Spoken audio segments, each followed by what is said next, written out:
পরে সংবাদ সম্মেলনে সেনাপ্রধান বলেন, জনগণের সম্পত্তির যে ক্ষতি হয়েছে তা অবর্ণনীয়। গত 2 দিন দেশে বিভিন্ন অরাজক পরিস্থিতির সৃষ্টি হয়েছিল, জানমালের ক্ষয়ক্ষতি হয়েছে,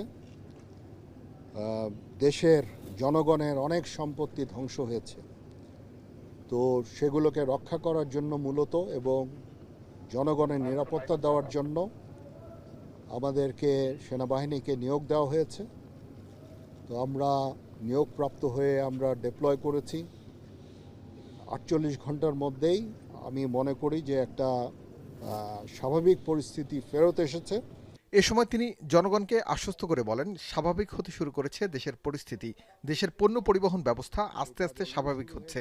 সাপ্লাই শুরু হয়ে গেছে, এখন এটাকে স্বাভাবিক হতে আমার ধারণা আর কিছু সময় হয়তো আপনাদের দিতে হবে। আপনারা জানেন যে পরিমাণ ধ্বংস